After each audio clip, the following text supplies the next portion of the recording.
Fala galera, tudo bem com vocês? Quem tá falando aqui com vocês é o Rian. Galera, hoje eu tô aqui para reagir a mais um vídeo. Hoje eu vou estar trazendo um vídeo do Fala Sério. Já que a gente tá naquele climinha gostoso que a gente tá aí, né? Com o país, às vezes sobe o preço, às vezes desce o preço por causa das guerras. Por que não falar então sobre armas de guerras bizarras que falharam completamente? Do canal do Fala Sério. É um canal bem famoso, com um tema muito interessante. Gosto muito de reagir aos vídeos dele. Espero que vocês também gostem do vídeo, né? E como sempre eu vou deixar aqui na descrição o link do vídeo, né? E espero que vocês gostem, se divirtam, dêem risada. Não sei do que vai acontecer aqui. Espero que pelo menos as armas que não deu certo, né? De alguma forma seja de um jeito positivo, né? Porque se der certo é matar muitas pessoas, né? E a dica. Mas vamos pro vídeo. Vamos lá, vamos com a gente. Então vamos lá. Vou apertar aqui. Algumas pessoas dizem que a guerra não serve para absolutamente nada. Mas ela com certeza incentivou exércitos ao redor do mundo a criarem armas incrivelmente malucas. De um helicóptero pessoal a uma motocicleta antitanque e, claro, o chicote e espada. Então, eu espero que você esteja preparado para o combate enquanto exploramos tudo isso e muito mais, porque vamos ver as armas mais estranhas da história que falharam completamente. Você já sonhou em ter um veículo que combina a manobrabilidade e o estilo de uma motocicleta com o poder explosivo e absoluto de um tanque? O quê? Você não precisa mais procurar, pois a Vespa 150 TAP é a resposta. Desenvolvida pelos militares franceses nos anos 1950, a TAP foi projetada para ser um veículo ágil e leve, que pudesse fornecer poder de fogo explosivo no campo de batalha. Como você pode ver, esse veículo é literalmente uma Vespa comum, e com algo que parece ser uma arma gigante acoplada na lateral. Mas a scooter foi equipada com uma estrutura reforçada, bagageiros e engrenagens personalizadas, que permitem acelerar mais rápido e navegar em terrenos mais acidentados. Se dá um tiro, você vai para trás. Tudo isso era movido por um mísero motor de 145 cc, mas mesmo assim, essa monstruosidade de 113 kg atingia velocidades superiores a 64 km por hora. A arma montada de forma desajeitada na mobilete era um canhão sem recuo M20 de 75 mm. De fabricação americana, a arma ejeta gás pela parte traseira ao ser disparada, impulsionando o canhão para frente e neutralizando o recuo. Esse projeto normalmente permite que armas grandes sejam disparadas por soldados individualmente, e nesse caso, permitia que a M20 disparasse sem ser totalmente destruída. Não, você entendeu? Tipo assim, a arma, elas fizeram praticamente uma adaptação da arma que é manual para poder colocar numa lambreta. Tipo, sem dar tiro com ela e ir pra trás, porque na minha mente, tipo, vai dar um tiro pra frente, provavelmente o tiro vai fazer perder o impacto, ainda vai com o motor fraco e ia fazer pra trás, mas os caras fizeram de um jeito que a arma fosse pra frente, tipo assim, mais potência pra trás, pra poder ajudar a pegar mais impulso e ainda pegar mais poder de fogo, né? Caramba, deixa eu pular aqui a propaganda também que entrou aqui, né? Só um minutinho. E pronto. Esses disparos eram devastadores, e a M20 era capaz de disparar projéteis antitanque explosivos, armazenados diretamente debaixo da bunda do condutor. Ou seja, a pequena mobilete era capaz de enfrentar tanques de igual para igual. Mas era preciso rezar para não passar por cima de uma lombada enquanto se deslocava em alta velocidade pelo campo de batalha. Como se tudo isso já não fosse absurdo o suficiente, a TAP 150 foi feita para ser usada por paraquedistas, e as motonetas eram lançadas de paraquedas de aviões, juntamente com uma Vespa comum que carregava munição extra. Entre 500 e 600 TAPs foram produzidos e chegaram a ser usados durante a Guerra Franco-Argelina, que durou de 1954 a 1962. Mas por que elas nunca foram usadas? Bom, apesar dos franceses apreciarem a mobilidade, usar o armamento era bastante incômodo. Simplesmente não era prático disparar a metralhadora montada no assento enquanto estava em movimento. Então, para mirar, era preciso parar e dar ré no veículo até que ele estivesse apontado para o alvo. Isso tornava o operador incrivelmente vulnerável a soldados e tanques inimigos. E, essencialmente, com o tempo ficou claro que um desses não era o veículo mais seguro para se locomover em um campo de batalha. Mas uma mobilete não é o lugar mais inusitado onde uma arma gigante já foi parar. Esse título pertence ao capacete-arma, uma arma que com certeza dá um novo significado à expressão arma de impacto. Desenvolvida em 1916 pelo inventor americano Albert Bacon Pratt, o capacete-arma foi projetado para uso durante a Primeira Guerra Mundial e consiste em uma arma de calibre médio fixada na frente de um capacete militar modificado. A intenção de Pratt era criar uma arma que os soldados pudessem mirar simplesmente virando a cabeça, mantendo as mãos livres. Finalmente, os soldados podiam disparar uma arma enquanto checam o celular ao mesmo tempo. Mas espera aí, você deve estar se perguntando, se você não dispara a arma com as mãos, como que você atira? Boa pergunta. E a resposta, obviamente, é por um bocal onde você assopra. Não está muito claro como funcionava, mas, segundo Pratt, você realmente podia disparar uma bala como um flautista. Ele acreditava que um dos benefícios disso seria permitir que os soldados disparassem a arma na escuridão total, ou mesmo se fossem cegos, já que as pessoas instintivamente viram a cabeça em direção ao perigo ao ouvi-lo. Já nós aqui no Fala Sério apoiamos práticas de contratação que priorizam a igualdade das pessoas. Mas acho que a maioria dos cegos concordaria que não deveriam ser as primeiras opções para fuzileiros. Além de algumas outras falhas, como o gatilho ficando preso, disparos acidentais ao espirrar, ou soldados usando capacetes ridiculamente grandes batendo a cabeça em tudo por aí.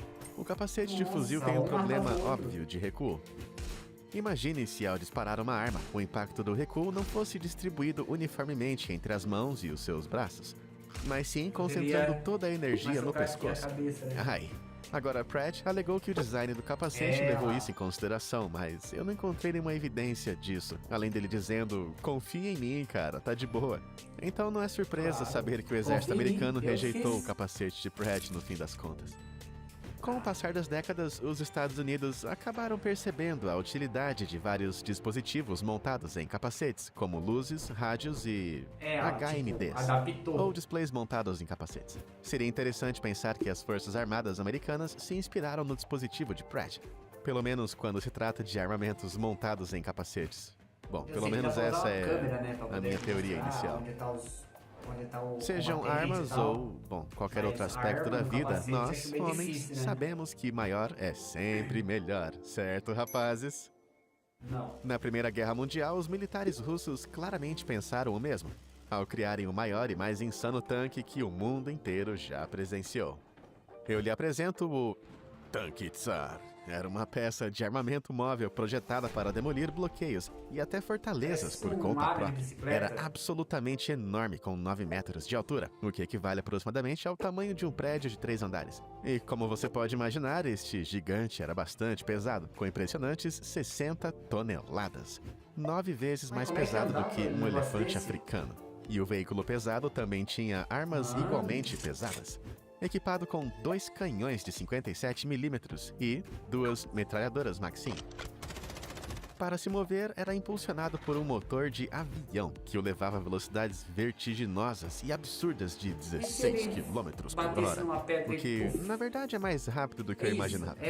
E é especialmente impressionante, considerando seu design de triciclo invertido, com 2 rodas grandes na frente e uma pequena roda traseira. Se você acha que isso dificultaria o controle, não estaria enganado, pois o tanque Tsar exigia uma tripulação de nada menos do que 15 soldados para ser operado. Agora, apesar das falhas, o Tsar Nicolau II encomendou imediatamente a construção do tanque após ver uma pequena maquete de madeira do projeto. Um excelente exemplo do tipo de tomada de decisão que tornou esse cara tão popular entre os camponeses. Nossa, que cara imbecil. Mas se o Czar quer, o Czar consegue. E um desses tanques malucos foi construído em 1915. Agora, felizmente para todo mundo, quando testaram o Propaganda. Tirei. veículo, descobriram que o seu tamanho, peso e a necessidade de uma tripulação o tornavam extremamente inconveniente. Pior ainda, seu pequeno frágil rolete frequentemente atolava no chão, impedindo que continuasse o seu movimento.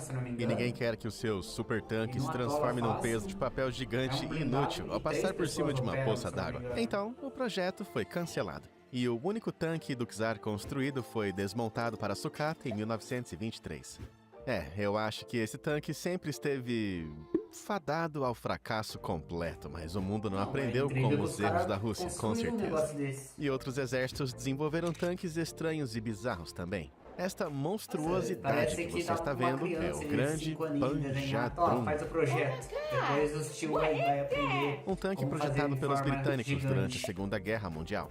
A maioria dos veículos militares usa suas rodas para transportar soldados e armas. Mas, no caso do Panjadrum, as rodas em si eram arma. Já que o tanque inteiro era essencialmente um ariete movido a foguete.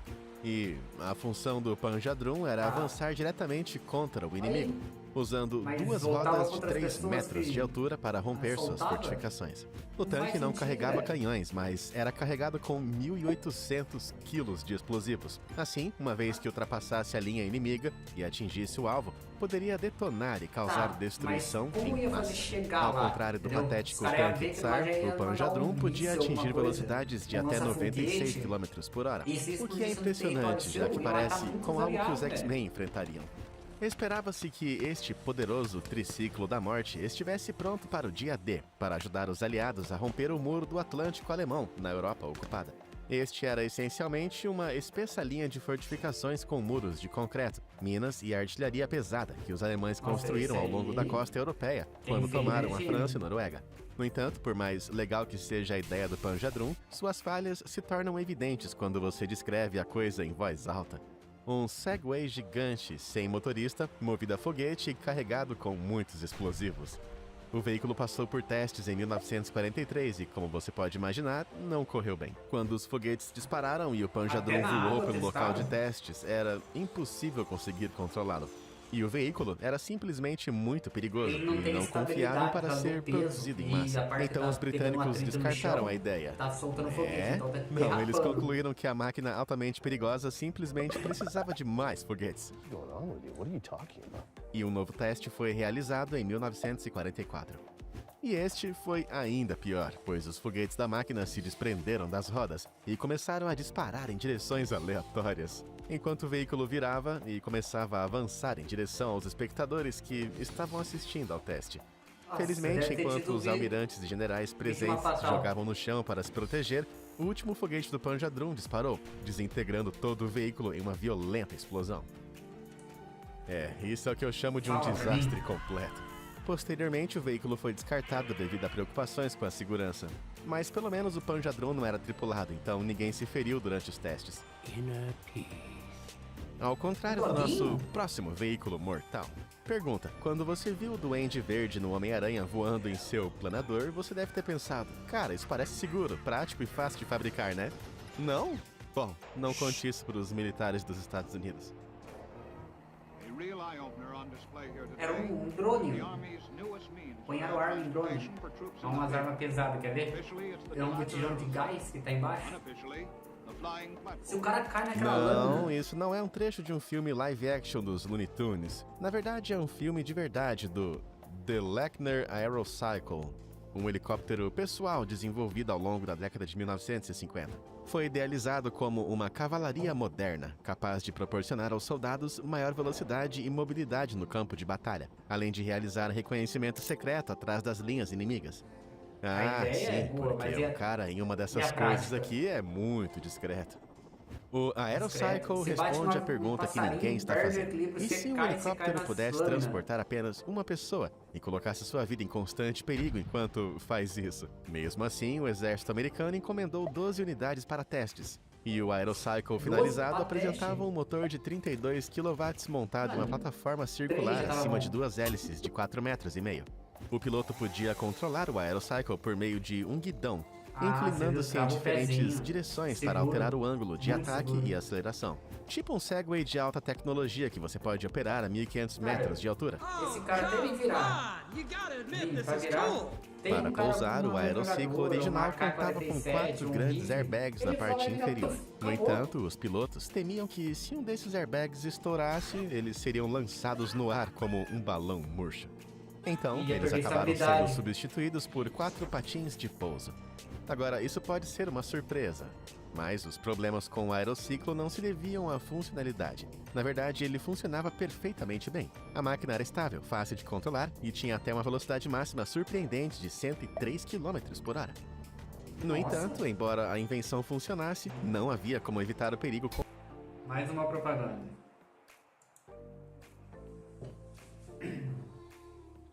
Constante que representava para o piloto, já que ele era forçado a ficar em pé diretamente acima de 2 lâminas giratórias gigantescas. Além disso, usar o aerociclo fazia com que você se destacasse como um dedo mindinho, e uma vez detectado, o piloto ficava completamente indefeso. Só arremessar uma pedra já poderia derrubá-lo do céu. Os militares dos Estados Unidos ignoraram esses sinais de alerta e continuaram testando.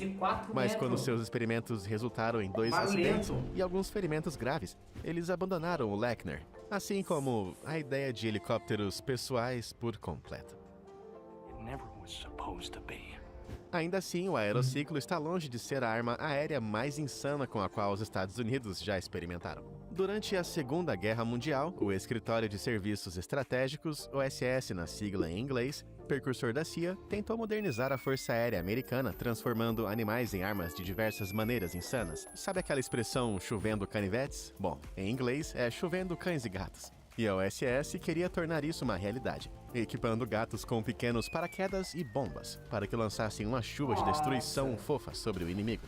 Os gatos seriam lançados em águas inimigas, onde, aparentemente, iriam nadar instintivamente em direção aos navios inimigos.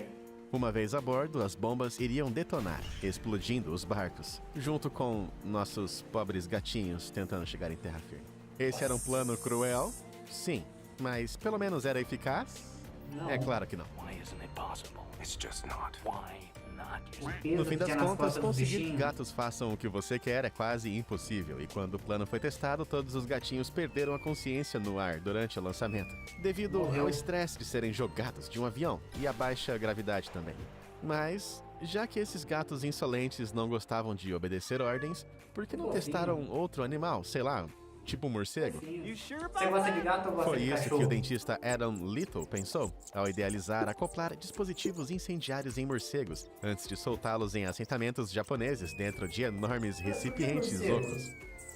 Na época, muitas construções japonesas eram feitas de bambu, então Little imaginou que se os morcegos pudessem se alojar nas casas e depois incendiá-las, causariam sérios danos à infraestrutura japonesa no fim das contas.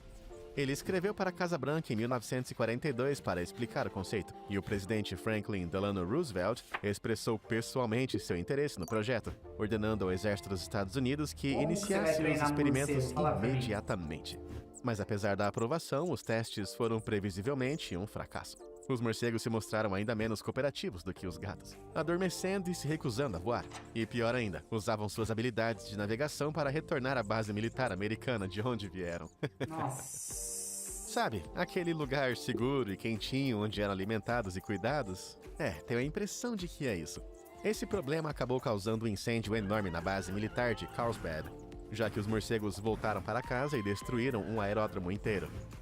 Acho que Adam devia ter continuado tratando dentes. E nós devíamos continuar usando pessoas para a guerra mesmo. Ou melhor ainda, talvez nenhum dos dois. Será que existe algo mais legal do que uma arma que não se parece com uma arma? Bom, todos nós adoramos quando James Bond clica em sua caneta e dispara um grande foguete, mas acontece que humanos são obcecados por essa ideia há muito tempo, desde os primórdios deste incrível escudo-arma. Acredite ou não, Elden Ring não inventou essa ideia. Na verdade, foi criado pela primeira vez na Itália no século XVI, antes de serem adotados pelo rei Henrique VIII durante seu reinado na Inglaterra. Os grandes escudos redondos apresentam uma pistola de pederneira no centro, que poderia ser disparada contra possíveis agressores enquanto fornecia cobertura ao soldado. A melhor defesa é um bom ataque, e os escudos até incluíam seriam uma grande mira para o seu usuário olhar através dela e permanecer protegido. Ou em outras palavras, para acertar o alvo como um pirata de verdade. Henry adorou a ideia, então mandou fazer 100 deles para seus guarda-costas. Mas a arma maluca tinha algumas desvantagens bem óbvias. Primeiro, tentar mirar uma arma com uma enorme placa de metal no braço era bem difícil. Segundo, o portador ficava na situação desconfortável de ter que decidir se apontava a arma para o torso do inimigo para tentar atirar nele, ou se apontava o escudo para a arma para, você sabe, evitar ser retalhado. Isso tornava os escudos-arma praticamente inúteis, e para piorar a situação, as evidências sugerem que é provável que tenham sido feitos às pressas. Apenas 46 deles sobreviveram, e 8 foram encontrados a bordo de um único naufrágio, o Mary Rose. Isso sugere que eles tiveram apenas uma popularidade passageira, e muitos deles parecem ser simplesmente escudos ingleses pré-existentes chamados targes, com um elemento de arma adicionado de forma improvisada de alguma forma. Então, a arma não foi realmente pensada ou usada de fato, mas, bom, pelo menos inspirou isso aqui. Mas o escudo espingarda não foi a única contribuição de Henrique VIII para o arsenal de armas bizarras da história. Além de enfiar armas de fogo em targes, ele também encomendou uma massa-arma feita sob medida. É isso mesmo. Uma espingarda que também serve para golpear a cabeça de alguém. Como é que ninguém tinha pensado nisso ainda? E para uma arma incrível, era necessário um nome igualmente incrível. Aspersor de Água Benta. Sua cabeça de aço em forma de estrela de manhã ostentava 10 pontos. E em vez de disparar balas pelas laterais, seus 3 canos ficavam no topo. Definitivamente parecia assustador, mas como você pode imaginar, não era muito prático. Era preciso estender o braço de forma desajeitada enquanto segurava a arma pesada para dispará-la. E para piorar a situação, era necessário acender cada cano manualmente, acendendo a pólvora com um pedaço de carvão em brasa. Portanto, os problemas que Henrique VIII enfrentou com o escudo-arma foram multiplicados por 100 aqui, já que era difícil de segurar e disparar a arma. Sério mesmo, imagina só, tentar atirar em alguém com essa coisa sem explodir a si mesmo, ou a um de seus amigos que estão perto. Pior ainda, se você quiser usar isso como uma arma de combate corpo a corpo. Eu acho que essa arma dificilmente conseguiria resistir a mais do que 1 ou 2 golpes.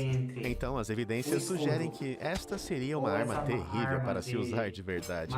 E Henrique VIII a projetou mais como uma curiosidade, sabe? E, curiosamente, a arma era frequentemente chamada de cajado de Henrique VIII por algum motivo. Então talvez o rei construiu isso para esbanjar, carregando por aí para demonstrar o quão legal eram suas armas. Sei lá, como um ninja de shopping do século XVI. As armas do mano Henrique VIII parecem bem únicas, mas acontece que ele estava apenas à frente do seu tempo. Armas escondidas dentro de bengalas foram brevemente moda entre ricos no final do século XIX, quando as pessoas começaram a carregá-las para se proteger de situações adversas da época. Então, quando Chicago experimentou um rápido aumento na taxa de criminalidade nos anos 1920, um inventor chamado Samuel Showers decidiu criar um método ainda mais discreto de autodefesa. Sua invenção totalmente sã, o colete com metralhadora.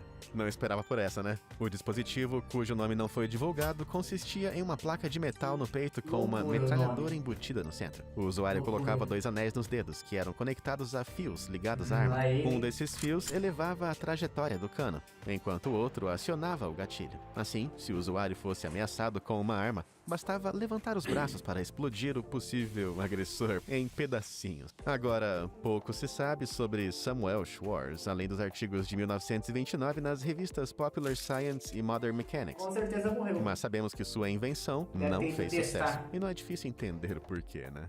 Alcançar um item alto na prateleira do mercado? Ah, não. Um high five com algum amigo? Ah, não. Levantar os braços no seu louvor favorito na igreja? Ah, essa não. O colete com metralhadora é simplesmente uma invenção ridiculamente perigosa. Mas Samuel não foi o único a ter essa ideia. 3 anos antes, em 1926, uma edição da revista Modern Mechanics mostrou um inventor alemão que apresentou um dispositivo suspeitosamente semelhante, que usava uma pistola montada no peito. Ok, acho que isso deixaria um pouquinho mais seguro, mas... eu me pergunto se Schwartz roubou essa ideia de algum lugar porque... Ah, não. Olha só pra isso aqui. Cura de estrabismo em cães com óculos? Não. Que mané-colete com armas? Como é que essa inovação se perdeu no tempo?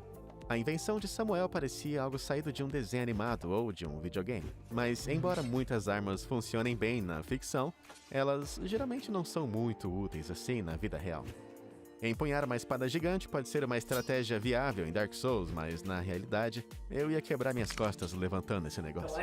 De forma parecida, embora os chicotes de espada em jogos como Soul Calibur e Elden Ring pareçam muito incríveis, ninguém conseguiria usar isso na vida real. Certo? Espada chicote? Mano, você vai... Não, se gostou não vai acontecer nada. É resposta errada. Nossa, propaganda. 2 seguidas? Calma. Pronto. Essa arma insana, na verdade, é a Urumi, uma espada chicote flexível originária do sul da Índia, que surgiu mais ou menos entre os séculos 4 e 2 a.C. Um urumi geralmente consiste em um cordão de mais ou menos 1,5 metro de comprimento e um cabo de ferro, geralmente com uma guarda. O cordão possui lâminas finas e afiadas, como navalhas, e algumas variantes do Sri Lanka chegam a ter 32 dentes de metal ao longo desse cordão. A arma é geralmente usada de 2 maneiras. De maneira ofensiva, onde você ataca o oponente à distância, como se fosse um chicote comum, ou de maneira defensiva, girando o chicote ao redor de si mesmo, em um formato de 8, criando uma barreira metálica giratória mortal entre você e seu inimigo. Tecnicamente falando, isso é o que chamamos de coisa doentia. E lunáticos absolutos ainda praticam isso. E até duelam com o Urumi na Índia hoje em dia, em uma forma de arte marcial chamada Kalaripayattu. Isso ressurgiu na década de 1920 como parte de um movimento mais amplo para preservar a cultura indígena. A arma é frequentemente usada em conjunto com um pequeno escudo chamado broquel para oferecer um mínimo de defesa, mas acho que não preciso explicar o quão perigoso o negócio é.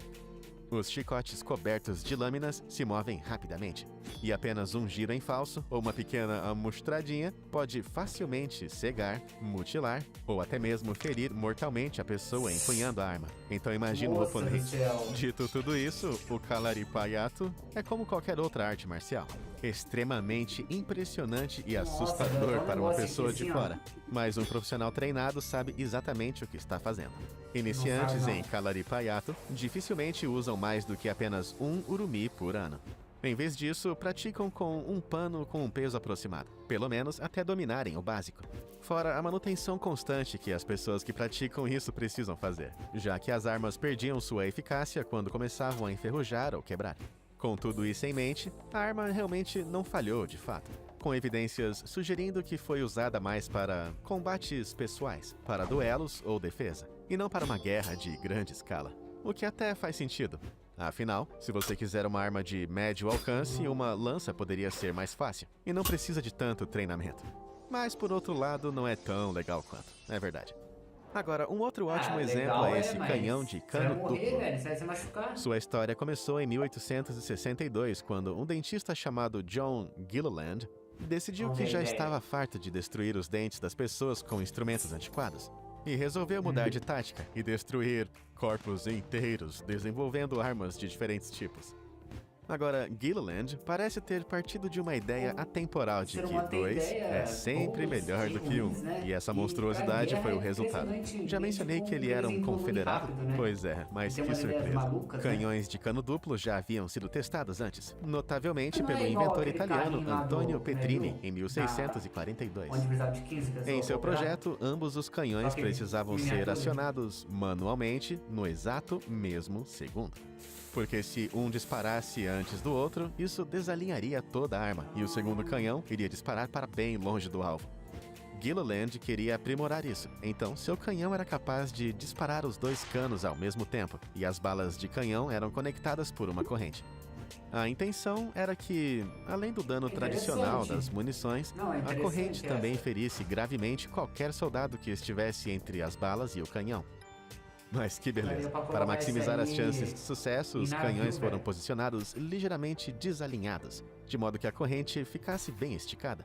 Mas quando os confederados testaram a arma, isso se mostrou um tanto destrutivo. Pouco depois do disparo, a corrente entre as balas de canhão se rompeu, lançando-as em direções aleatórias a uma altíssima velocidade. Impacto muito Isso forte. acabou danificando vários prédios, derrubando árvores e matando uma pobre vaca, sem que um único tiro sequer chegasse perto do alvo. Apesar do fracasso, Gilliland ainda tentou vender essa arma aos confederados, que obviamente não compraram. Não, pera, eu acho que eu li errado aqui.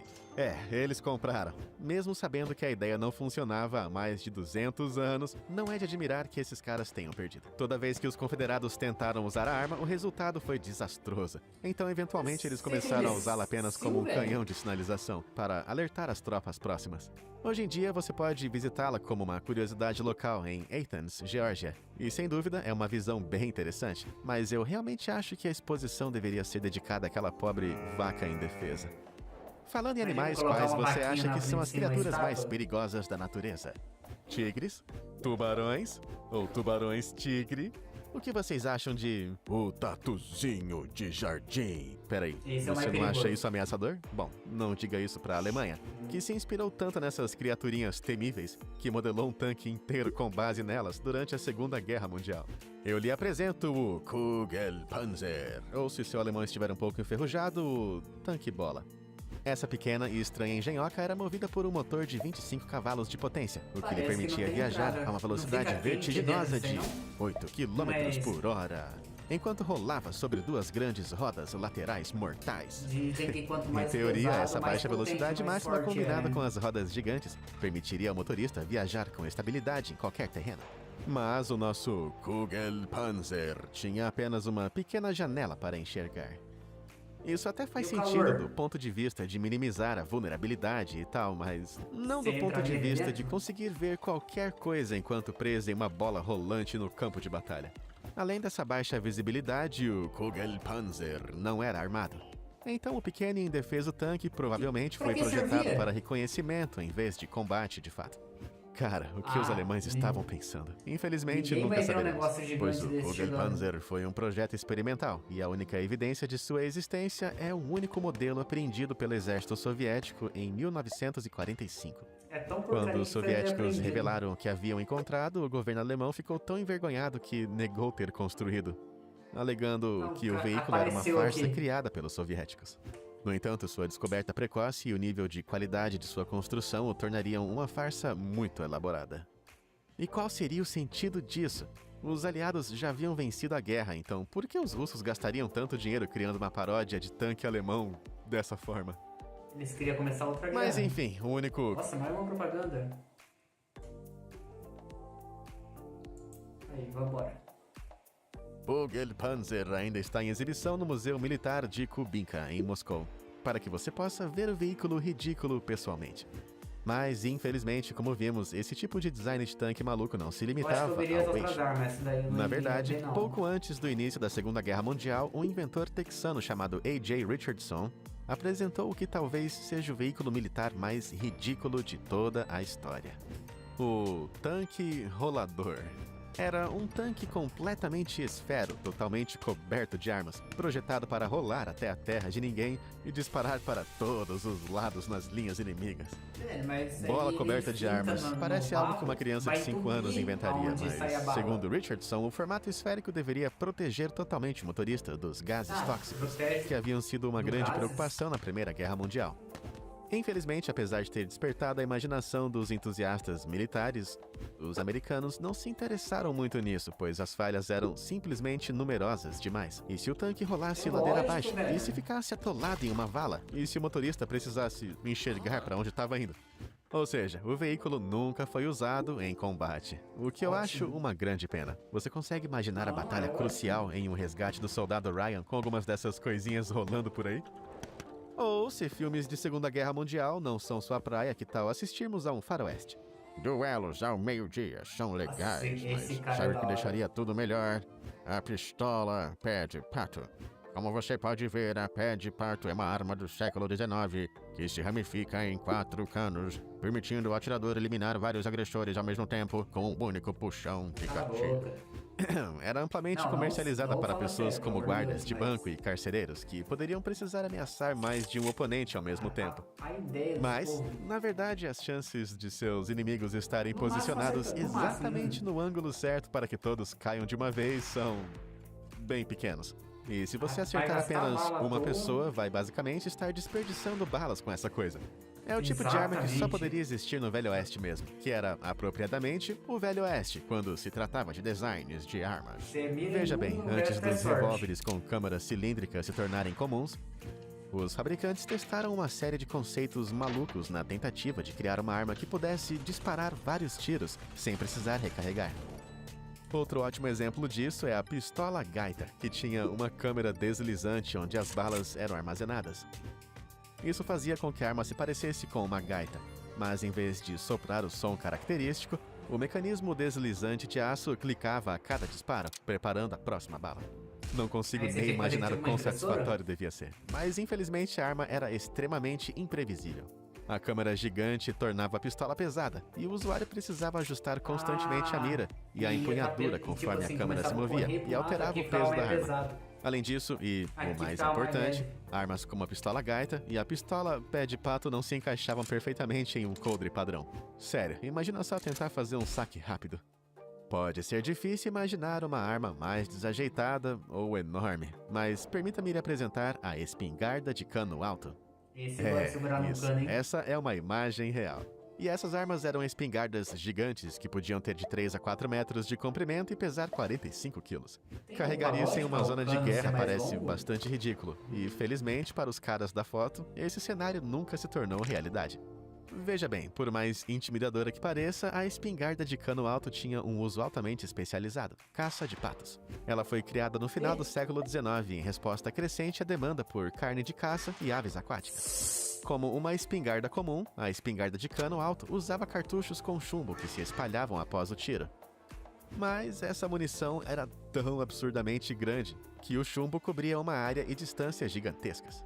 Ou seja, os caçadores de patos podiam simplesmente apontar a arma para um pântano ou uma área com patos e, com um único tiro, podiam atingir entre 50 e 100 aves de uma única vez.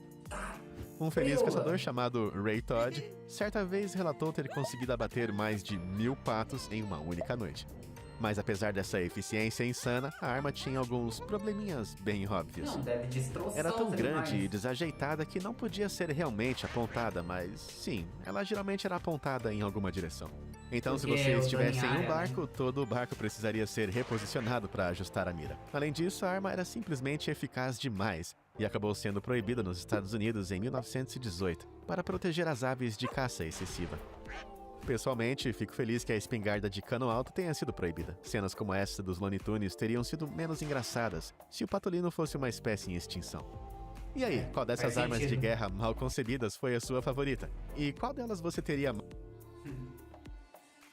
Então, galera, eu achei que essas armas são muito loucas, velho. Muito. Uma pior que a outra, uma mais maluca que a outra. Não tem nem chance de funcionar.